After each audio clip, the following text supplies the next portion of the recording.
and gentlemen, good day and welcome to the Tech Mahindra Ltd Q3 FY26 earnings conference call. We have with us today Mr. Mohit Joshi, Chief Executive Officer and Managing Director, Tech Mahindra, and Mr. Rohit Anand, Chief Financial Officer, Tech Mahindra. As a reminder, all participant lines will be in the listen-only mode, and there will be an opportunity for you to ask questions after the presentation concludes. Should you need assistance during this conference, please signal an operator by pressing star and then 0 on your touchtone phone. Please note that this conference is being recorded. I now hand the conference over to Mr. Mohit Joshi, MD and CEO for Tech Mahindra. Thank you, and over to you, sir. Thank you. Good morning and good evening. I welcome all of you to our earnings call for the third quarter of FY26. We're starting the calendar year on a very positive note. The third quarter has delivered a strong performance with most of our targeted market segments contributing meaningfully to our results. Most importantly, deal momentum has remained robust during the quarter. We recorded our highest quarterly deal bookings in the last 5 years, our highest deal wins on a last 12 months basis in the last 5 years, and our largest deal win in Europe in the comms industry.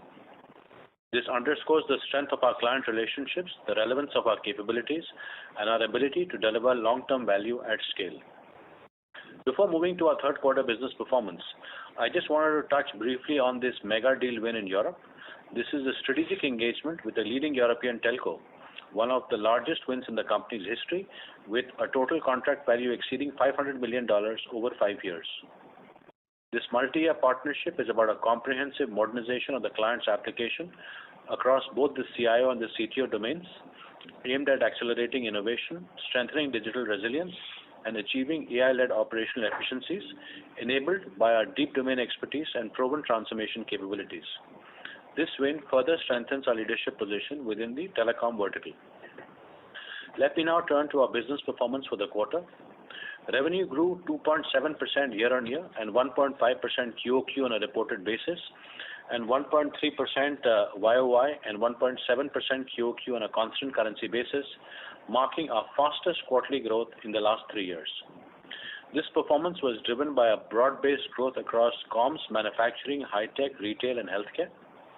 Operating margins expanded by 290 basis points year-on-year to 13.1%, underscoring the progress enabled by our improved operating disciplines and the quality of our revenue growth as we have maintained pricing discipline and enhanced our revenue mix. The communications vertical grew 4.7% year-on-year during the quarter. We are seeing signs of stability across the US, coupled with the stabilization of top client spending.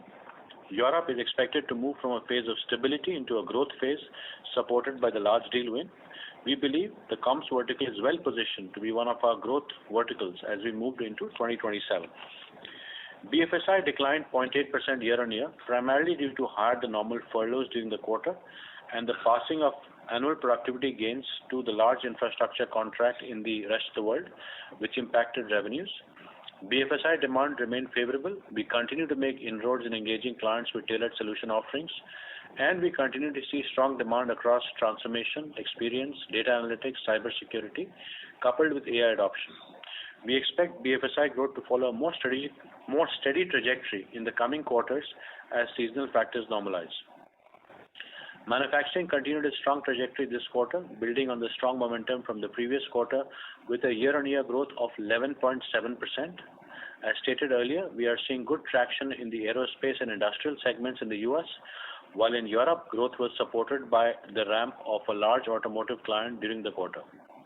The US automotive segment continues to remain in wait-and-watch mode, and we expect demand trends to turn more positive over the medium term. The high-tech vertical declined 4.6% YOY. However, it showed positive momentum during the quarter. The QOQ was positive, driven by engineering services, particularly in the semicon segment. That said, we expect the high-tech sector to remain volatile as companies continue to operate under cost pressure and exercise caution in their IT spending. Retail, travel, and logistics continue to perform, delivering also 11.7% year-on-year growth, supported by strong traction in logistics and above normal seasonality in the DPS business for retail. On a geographic performance basis, the Americas grew by 2.1% YOY.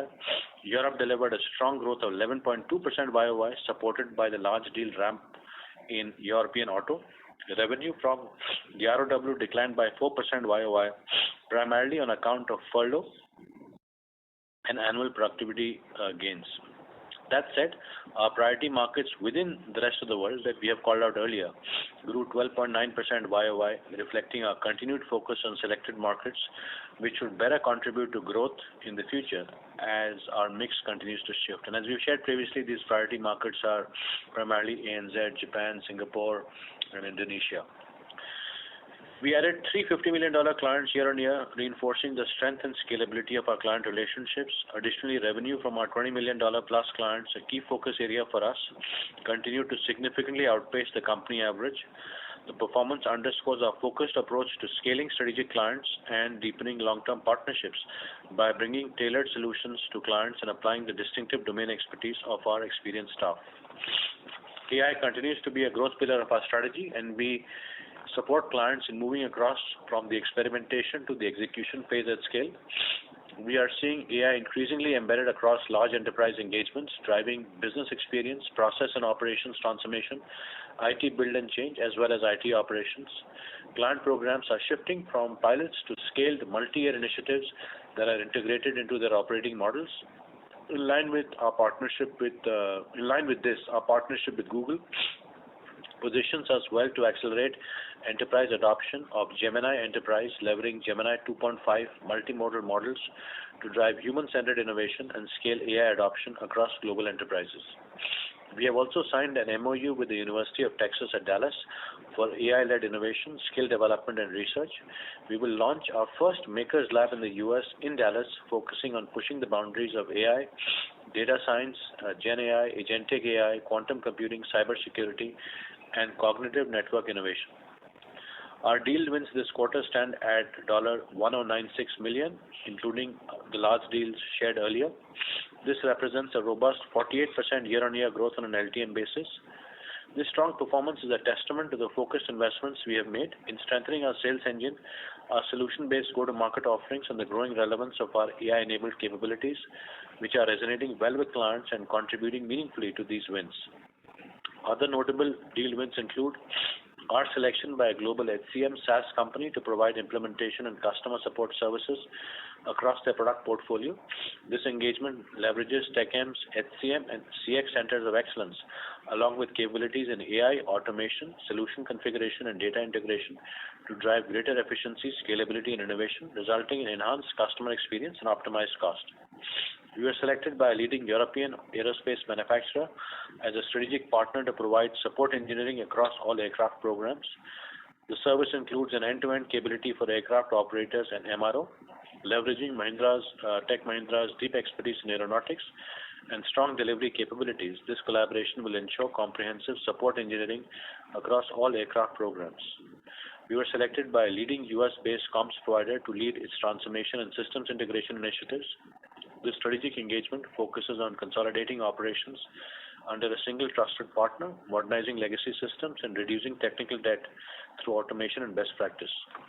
Leveraging Tech Mahindra's proven delivery excellence and deep expertise, this collaboration will drive cost optimization, accelerate growth, and enable scalable talent deployment through a core flex model. We were selected by a US-based healthcare provider as a strategic partner to lead its enterprise digital transformation. This engagement includes optimization, simplification, cloud migration, and transformation to a unified tech stack to deliver better experience, cost savings, and business transformation in a managed services environment. Selected by a leading US-based banking institution as a strategic partner to modernize its enterprise-wide payments platform, incorporating real-time rail capabilities across markets, cash management, and wealth management, leveraging Tech Mahindra's COE. Awards. As I mentioned during my last earnings, we marked our 39th anniversary on the 24th of October 2025 with the launch of our brand refresh. Since then, the refreshed brand has been well received across key stakeholders and has reinforced our positioning across innovation and AI-led capabilities. Further reinforcing the strength of the brand, we received the Best Brands 2025 award at the ET Now Best Brands Conclave by ET Edge. I'm proud that our refreshed brand encapsulates who Tech Mahindra is in the AI era: agile in execution, bold in vision, collaborative in culture and with clients, and discerning in our decisions. This branding evolution positions us as the future-ready transformation partner enterprises trust to navigate digital reinvention with intelligence and speed. At its core, our refreshed brand reinforces our promise to help clients scale at speed through AI-led innovation and precision. Last quarter, we successfully concluded the third session of the Global Chess League, reinforcing our commitment to innovation, strategic thinking, and global engagement. Over time, these efforts support brand equity, talent attraction, and differentiated market presence, creating sustainable value for our shareholders. Tech Mahindra has again been recognized as a global sustainability leader in the S&P Global Dow Jones Sustainability Index. We have proudly regained a number one position globally in the TSV IT services segment. We have also been included in the prestigious A-list for both the Carbon Disclosure Project Climate Change and the CDP Water Stewardship 2025, a testament to our collective commitment to sustainability, transparency, and environmental stewardship. As we close, I would like to highlight the launch of our new culture model, Limitless Together, which brings our employee value proposition to life. Limitless Together reflects our belief that when we unite with purpose, support each other, and push boundaries, there is no limit to what we can achieve. It is more than a phrase. It defines how we work, grow, and succeed as one team. As Margaret Mead had once famously said, never doubt that a small group of thoughtful, committed citizens can change the world. Indeed, it is the only thing that ever has. I believe that this alignment is translating to stronger execution and that each quarter's performance takes us a step closer to our FY27 goals. We expect to grow higher than the peer average by the end of FY27 while progressing towards a 15% EBIT margin for FY27. The strong quarter reinforces our confidence that we are on the right path and building sustained momentum towards our long-term aspirations. With that, I hand you over to Rohit to take you through the financial performance. Thank you, Mohit. A warm welcome to everyone joining us today from across geographies. Turning to our performance for the third quarter for fiscal year 2026, this was a well-rounded quarter, with majority of our growth engines coming together to deliver a strong set of results. Our revenue for the quarter stood at $1610 million, representing a 1.5% sequential growth and a 2.7% year-on-year growth on a reported basis. On a constant currency basis, the revenue increased 1.7% QOQ and 1.3% YOY. The constant currency growth this quarter was driven by a 1% increase in service revenue and seasonality, net of furloughs, and the remaining contribution was on the back of large deal execution in European auto, which will normalize next quarter. In INR terms, revenue was at 14,393 crores compared to 13,995 crores in the previous quarter, an increase of 2.8% on a sequential basis and an 8.3% YOY basis. For the quarter, our operating profit was 211 million, with operating margin expanding by close to 100 basis points to 13.1%, marking the 9th consecutive quarter of margin expansion. Gross margin this quarter expanded by 120 basis points QOQ, driven by improvement in our fixed price productivity program and volume growth. In INR terms, operating profit reached 1,892 crores, representing a robust year-on-year growth of 40.1%. These results reflect disciplined execution, sustained focus on efficiency across the business while maintaining momentum in top-line growth.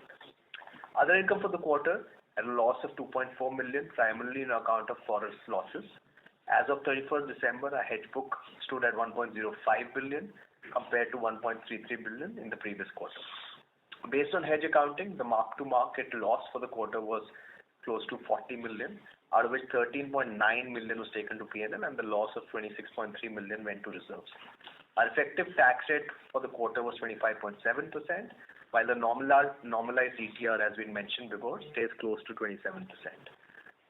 Our profit after tax margin before exceptional item for the quarter was 9.2%, up 180 basis points on a YOY basis. The exceptional item for the quarter relates to one-time provision of $30 million in accordance with the new wage code notification. Through disciplined capital allocation and sharper execution, it strengthened our return on capital employed to 26.9%, reflecting the business That is not just growing, but growing efficiently. On a YTD basis, our free cash flow to operational PAT is at 123%. During the quarter, free cash flow was 194 million, driven by strong collection efficiency and continued improvement in our working capital management. Our DSO decreased 4 days on a quarter-on-quarter basis, driven by reduction in our unbilled receivables. Our total deal wins in the quarter stood at 1096 million, reflecting a growth of close to 48% on a last 12-month basis. The quarterly deal wins this quarter is the highest, as Mohit mentioned, the last 5 years. As we move ahead, we remain focused on sustaining our operating rigor, strengthening execution, and delivering our FY27 strategic goals, where we continue to remain on track. With this, I hand it back Q&A to the moderator. Thank you very much. We will now begin the question and answer session. Anyone who wishes to ask a question may press star and 1 on their touchtone telephone. If you wish to remove yourself from the question queue, you may press star and 2. Participants are requested to please use handsets while asking a question. Ladies and gentlemen, we will wait for a moment while the question queue assembles.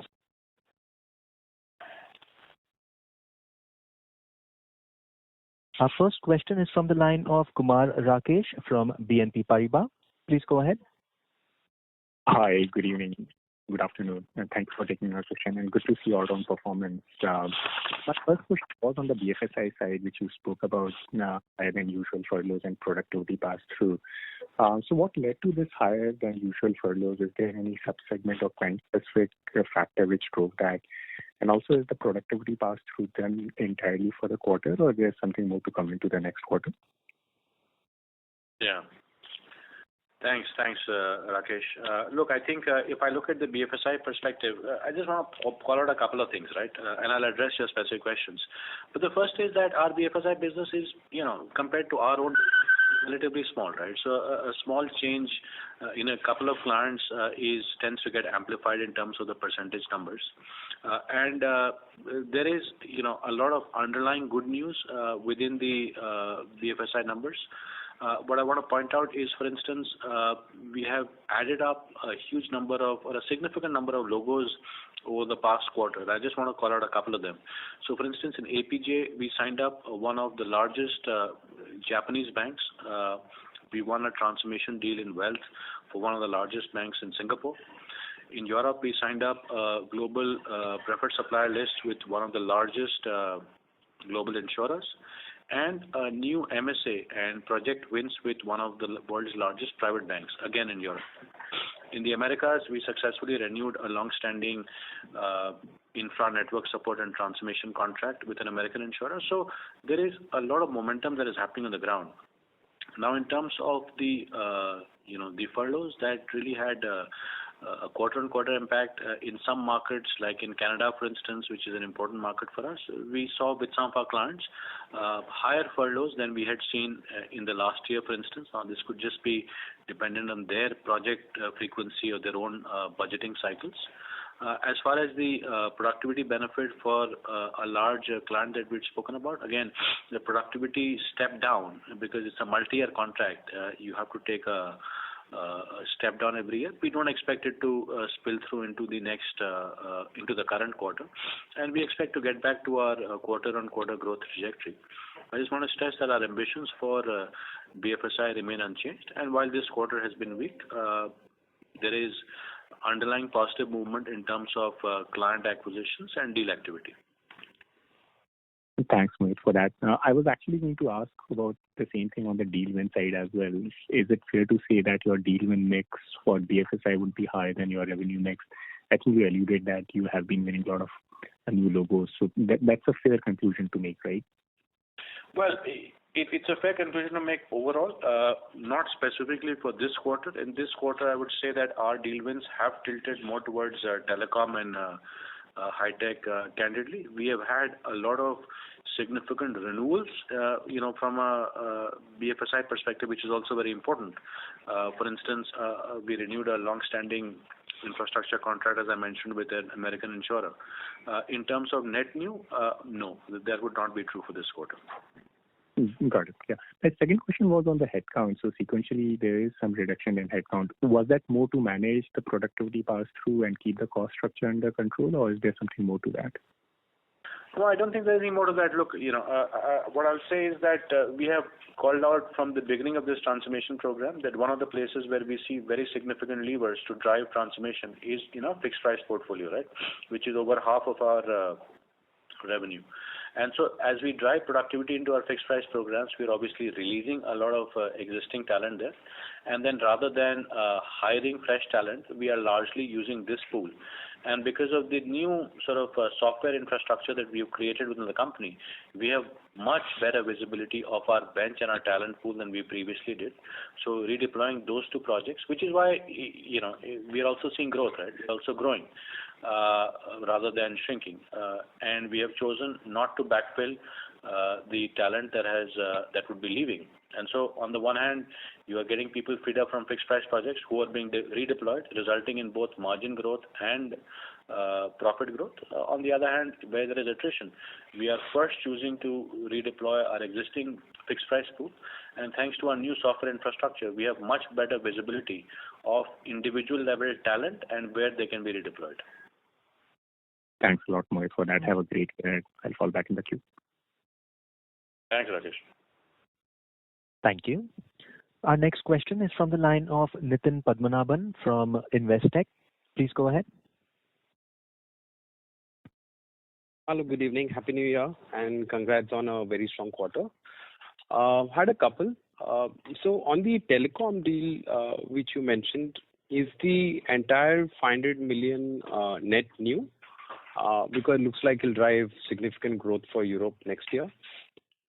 The second is from a BFSI perspective, how big is payments for us considering all this, the recent thing around the credit card, rates being capped at 10%? Do you think that becomes a headwind for us, or it's not a meaningful part of the portfolio? And finally, with this large win, in some form, does it sort of impact margins as we start executing this? And has this already started executing? Fair. Well, thanks for those questions. So I'll take them one by one. So telecom, yes, the revenue that we have called out is all net new. While this is an existing customer, the number that we have included in our large deals wins is only the net new component, right? So we have excluded the existing revenue component over here. This large deal, again, has been signed, but we expect the actual delivery of this to start in the first half of the next financial year. So it should start kicking in, relatively early in the new financial year. As far as your question on BFSI is concerned, while we do have a very large payments practice, our exposure with the actual issuers is somewhat limited. A lot of our exposure is to the payment networks, and we don't see it having a sort of a near-term impact. Obviously, this credit card interest rate cap is just a proposal. As it follows through into actual legislation and then into IT budgets, we'll be able to give you a clearer picture. But as of now, our exposure is largely to the networks and not to the actual providers. On the margin impact of the large deals, we have always been very clear about the fact that we do not want to do large deals that lose us money, and so we have continued to stay very disciplined from a pricing and from a profitability perspective. And while obviously large deals involve execution challenges that could dilute margins, we have not upfront signed a money-losing deal. We will not do that. Perfect. That's very helpful. Thank you so much, and all the very best. Thank you. Thank you. Our next question comes from the line of Sudhir Guntupalli from Kotak Mahindra Asset Management Company. Please go ahead. Hi, Mohit. Congrats on a great set of numbers. So the large deal in European telecom, that in itself should add around 1.6% growth if it were to ramp up relatively early in FY27. And on YTD basis, your net new TCV booking was up almost 45%. In general, there is a sense of improvement in the discretionary demand. So with these factors in the background, do you now believe reaching high single-digit kind of revenue growth in FY27 is a possibility? Yeah, so I think maybe I'll just start off and then Mohit will add on the next year visibility as well. So on the large deal, I think it's obviously not linear in terms of the way it's going to be happening, and the way Mohit explained, it will ramp up through the year, starting beginning of the financial year. So it'll take time to ramp it up, right? So I think it will not be uniform over the 5-year period. So then, in fact, on next year revenue is not going to be equal to the 1.6%. It will be lower than that at a company level. So, and when we look at it, of course, it helps us with more visibility towards F27. And we'll have to continue, as I mentioned before, continue to drive similar results over the next couple of quarters to drive more visibility and comfort around where we want to be. But Mohit can add more on F27 as well. Yeah, no, I think, look, it's too early to give a number for F27 because we also what happened last year between Jan and March. But on the whole, we are seeing an improvement in the tech spend environment, which is also reflected in our numbers and the peer numbers. I think more importantly, I'm really delighted about the fact that if I look at our client list, right, and I look at our clients that give us more than $20 million of revenue, we are consistently growing in that pool. And that really reflects why we are so much more confident about our financial performance, because large clients also are our most profitable clients. And there's a huge opportunity to sell our multiple service lines there, right? So that is one particular great source of confidence for us. The momentum that we are seeing in our largest clients that are consistently growing faster than the rest of the company. It is when large clients grow consistently slower than the rest of the company that you have to fill up your revenue with mid-market or with higher risk clients. This is a huge source of strength for us going forward. Sure, Mohit. And my second question is, some of your peers started disclosing some AI metrics which give confidence to investors on how the AI opportunity is panning out. Any quantitative or qualitative metrics you can share on your AI portfolio which can give us the confidence on the trajectory we are chatting out here? Yeah, actually that's a good question because we were asked this in the media sessions as well. See, the challenge is, right, that either you go very narrow, right, which is, let's say, the revenue that we get from either doing direct AI consulting work or the money that we get from building models or either large language models or small language model for our clients, right? And then you're talking about a very small number. Or you go very extensively, which is to include everything that has to do with delivering productivity, let's say using GitHub Copilot, or clients where you've infused AI, which then comes to almost 100% of the clients. So we have to figure out something which is meaningful. Now, over here, because we've given this a lot of thought, we have published a white paper along with Forrester that you may have seen that came out about a week ago, which is about building a new pricing model itself, where the pricing for human labor and the pricing for digital labor is very clearly distinguished. And the pricing for digital labor is then based on token consumption, right? So if you're doing a testing project, there's a certain amount of effort that comes in from human labor, let's say a test lead or a test analyst, and a certain amount of revenue that comes in from the use of testing specific or assurance specific agents, right? So we have built that model, we have validated it with Forrester, and we have taken it to a few clients. As we start winning deals there and revenue starts to flow, that could be one great model because there it's very clear what's coming from digital labor. But until that happens, we'll have to think of some metric which will probably be AI infusion for our top 20 clients. I can say with a great degree of assurance that like our peers, we're almost at 100% adoption there, because it is impossible to find a Fortune 1000 client that does not use AI. And so therefore, when we're working with that client, you're not using either your own tooling or their own tooling. I just feel that nobody's really come up with a metric which is candidly credible and auditable. Fair enough. And maybe a quick last one from my side. With the deal bookings being very strong for the last 4 quarters, how do you see the incremental deal pipeline? Is there signs of exhaustion or is it still good? Well, I think the deal pipeline still looks pretty good, at the start of the year. Obviously, these things tend to be lumpy. And if you recollect, in Q1 of this year, I had actually, when this question was asked, when are your deal wins going to start converting to revenue? We had said that the deal wins will start converting to revenue from the second half of the year onwards. And as we've closed Q3, you've seen that is true. So I do feel that the deal pipeline is still strong. It will continue to be lumpy, so you may see a quarter-on-quarter fluctuation. But overall, we're happy with the pipeline and our odds of winning these deals. Thanks, Mohit. All the very best. Thank you, Sudhir. Thank you. Our next question is from the line of Rod Bourgeois from Deep Dive Equity Research. Please go ahead.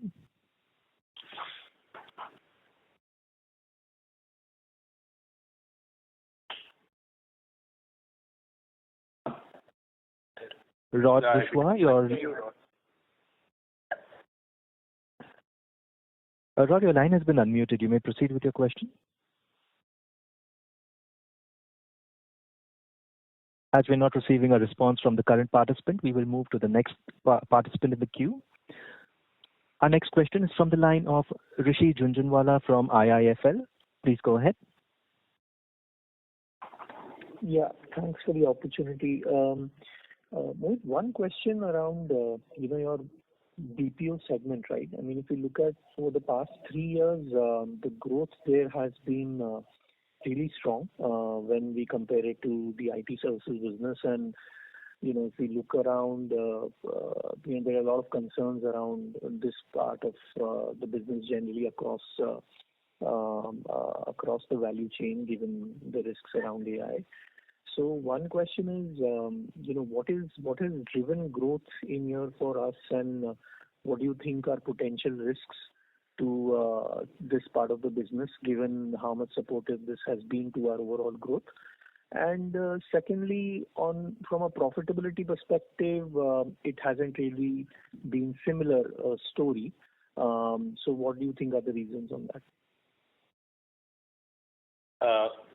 Maybe I can ask profitability first, sure. And then you can talk about the growth. So, Rishi, on profitability, as we mentioned earlier, right, if you look at the overall trend, we also had some divisions that we'd moved to BPS, right? In BPS, the market processing unit in the UK, etc. They were relatively dilutive, so there was a comparative dip there, right? But from there, post the integration, they've been consistently increasing on margins. That's been positive. This quarter, there is a one-time that they had, because of which segments is down, but an operating performance is still QOQ improvement if you exclude that. And we see that trajectory for BPS to continue over the next Yeah. And look, I think I have always been very bullish about our BPS business. That's for a couple of reasons. One is we have a really strong leadership team in BPS led by Biren. And at the end of the day, this business is very much based on the quality of your leadership and therefore the solutions that we're able to develop. I think the BPS business has also gained from the huge infusion of technology and specifically AI and automation that we've been able to infuse because of being a large IT player. So everything that we're doing from a TechM Orion perspective in terms of agentic AI or the work that we're doing to build large and small language models is feeding into the capabilities of our BPS team to become more effective and therefore win deals from pure play BPO providers who may not have that set of capabilities, right? We see this very clearly, for instance, when we're pitching against maybe a pure play BPO for a banking back office deal, right, where our ability to be able to show the level of automation and agentic AI capability far exceeds what a pure play may be able to provide. I do feel that as long as this business continues to go up the value chain and be able to be more solution driven rather than purely sort of bumps on seats driven, that business will continue to grow. And so we remain bullish about the long-term possibility of this business. Biren and team have also entered into new areas where we're able to generate significant revenue. For instance, one of our key capabilities in BPS that's increasingly emerging is our Saffronic capability, right, which is our ability to do short digital movies and a lot of the work on the animation side that is winning them clients across the world. So the BPS capabilities continue to increase, and we are also driving a greater cross-sell between our existing IT and BPS clients. Got it. And just one question, maybe it was asked earlier and I missed it, but just on the wage hike cycle, have you guys thought about if and when we would want to do that? Yes, on the wage hike cycle, look, candidly, with the new labor code having come in, we are studying the implications of that because it has implications on how wages are structured as well, and therefore, how the wage hike would actually play through. This is something that we will continue to examine along with our CHRO, Richard Lobo, and the rest of the team, and we expect to be able to decide once we have the required information. But there is nothing that we can share at this time. All right. Thank you. All the best. Thank you. Our next question comes from the line of Rod Bourgeois from Deep Dive Equity Research. Please go ahead. Okay, great. Can you hear me now? You are audible, sir. Okay, great. Yeah, hey, you guys had set a target to grow at or above your peers, their average by fiscal 27, and you've now hit that target. Our data says you beat the peer average by about 1.7 percentage points when you look at organic constant currency growth results. So the question is, do you see this as an improved growth position relative to your peers that should be sustainable going forward at this point as you are now close to fiscal 27? Thanks. Thanks, Rod. So look, I think when we had set the plan, it certainly looked like a really ambitious plan because we were at the bottom of the pile in terms of growth. And so therefore, setting a path for exceeding the peer average was seen as an aggressive plan. And I'm happy with the progress that we've made over the past 2 years. What really makes us confident that this is credible is first and foremost the quality of the leadership team that we have assembled. I believe that we have really built a world-beating team in TechM. The second is that we have focused the growth on our largest accounts, right? And so therefore it is stickier because a lot of the growth is coming from selling new service lines to existing clients, so new design capabilities to existing clients, and new AI and data capabilities to existing clients. As I've shared previously, our top accounts, that is accounts with more than $20 million in revenue, are growing significantly higher than the company average, and so therefore there is stickiness because this is not one-off revenue from marginal clients. And the third factor that I wanted to call out is our large deal book, a large and increasing large deal book, also gives us a greater visibility of revenue for the future. So we're confident that that going into F27 that we will be able to fully meet our promise of growing faster than our peer average, and then hopefully over time building that momentum. There is a high degree of confidence there. Okay, great. And then if I could dive further into the comms vertical, especially in light of the large deal win in Europe, can you give us more color on your outlook for that vertical in particular, and how much of your outlook is a function of what's happening in the vertical overall versus your ability to capture share? Thanks. Thanks, Rod. So look, I think the comms vertical is very interesting because at the end of the day, it is our largest single vertical, and it is very important that we maintain and grow our relevance in this vertical. I do feel that for the comms vertical, we have quite a unique proposition because we're the only player that has the IT capabilities, but we also have the network capabilities, and increasingly a lot of the opportunities are emerging on the network side. And we have BPS and software capabilities, right? So in Comviva, which has increasingly won a number of tier 1 clients, for our BSS solution, for our marketing analytics solution, we are able to sell that in Europe and in the Americas. So first and foremost, I feel that we're really the only player to have a comprehensive and complete portfolio from a comms perspective, IT and BPO, network services and software. So that is a winning combination. In Europe specifically, we see a lot of consolidation opportunities because most of our clients still have a very long tail of partners. And as they consolidate, like they did in the mega deal that we referred to earlier, we're getting increased opportunities. We also see a lot of opportunities with the comms sort of technology providers. In the U.S., we don't see so much of a consolidation opportunity because really the vendor landscape is already significantly consolidated. But we are seeing, as opposed to what we were seeing in 23 and 24, a slight loosening of purse strings. I would not break out the champagne yet, but it is a better picture than we saw certainly 18 months ago. And in Asia, we see an opportunity really to deploy our software stack at scale, and again, been a couple of consolidation opportunities, right? For instance, in the early weeks of this current quarter, we have won a consolidation opportunity for a ASEAN-based telecoms company, which consolidated from 10 plus vendors to 2. So I feel consolidation will drive a lot of sort of growth for us, and the software portfolio that we have, especially with Comviva, which is growing much faster than the rest of the company, is driving that differentiation. So that in a nutshell is where we are on comps. No significant increase in overall spend for the sector, but an increase in market share for us, given our unique portfolio offerings and our incumbency for key clients. Thank you. Thanks, Rod. Thank you. Our next question comes from the line of Sandeep Shah from Equirus Securities. Please go ahead.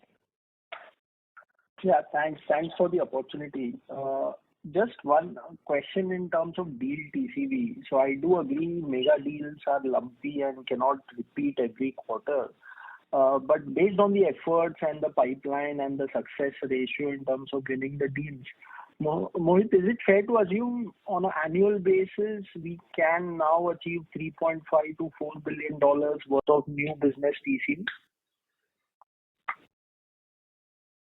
Well, I hate to make predictions about the future, but yeah, I do think it sounds reasonable, Sandeep. I mean, we have certainly demonstrated that over the past 4 quarters, and I certainly don't see us going down from what we have accomplished. Right? You will see some up quarters, some sideways quarters, and some down quarters, but the overall trajectory for us has been steadily rising from 300 plus to 500 plus to 800 plus to $1 billion plus this quarter.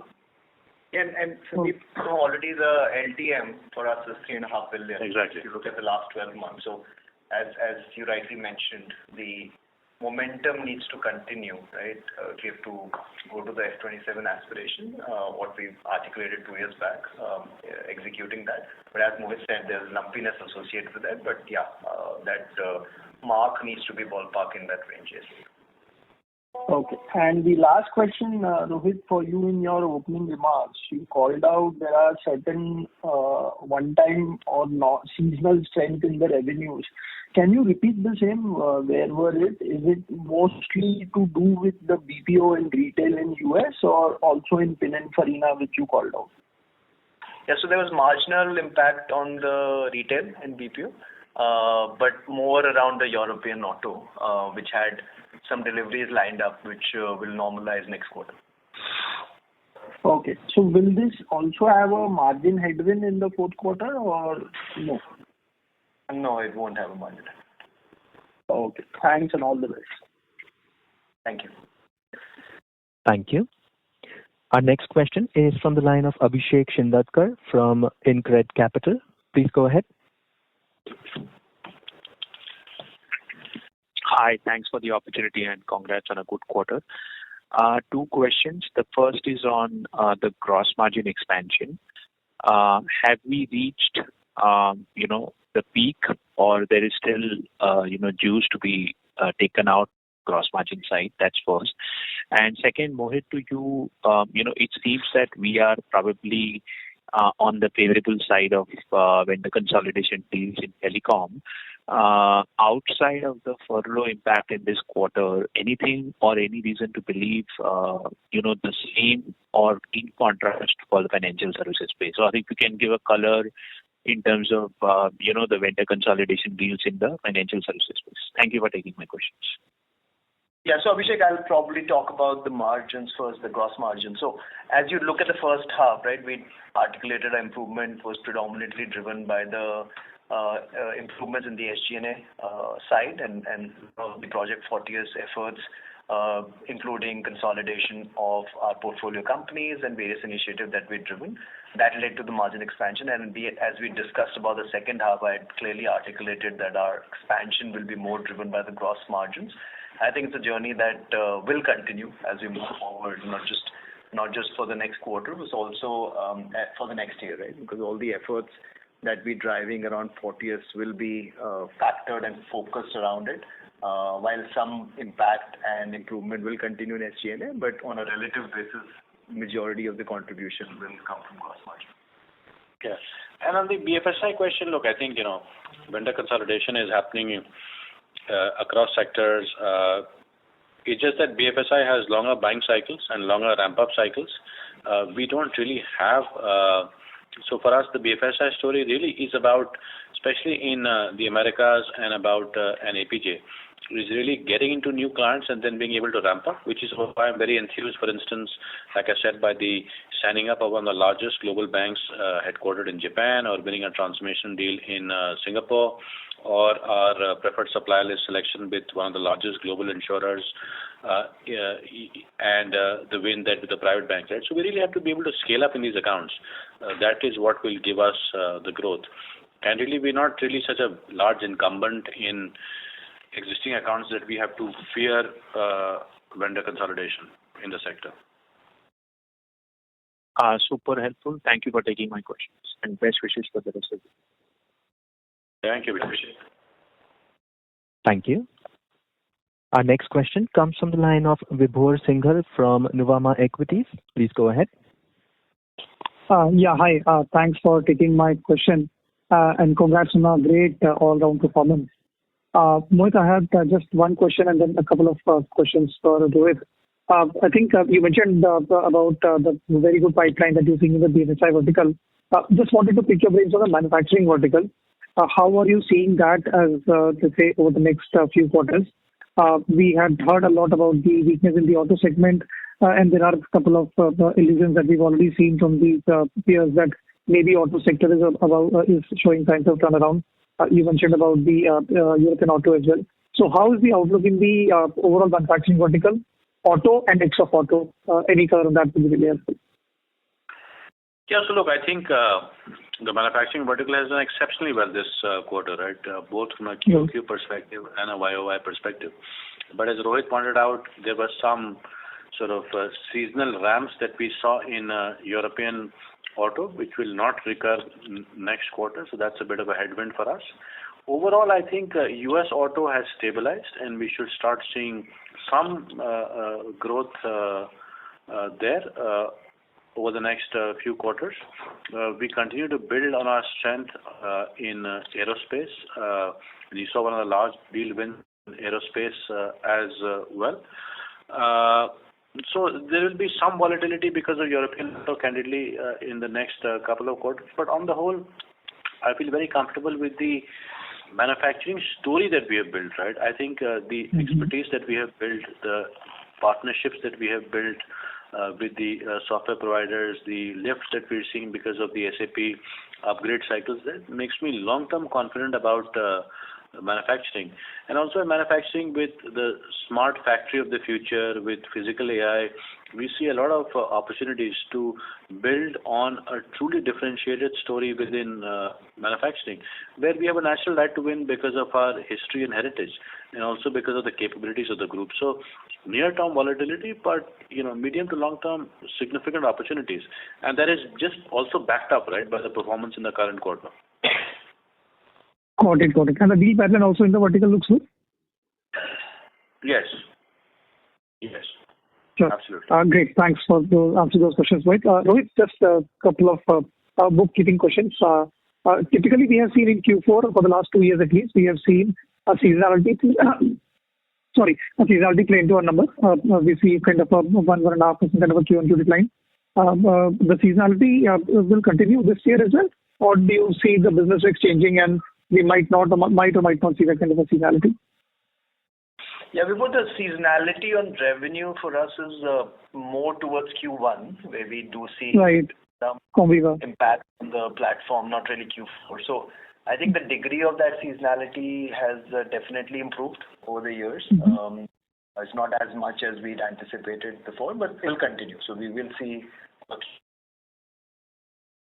still, but that's not in Q4.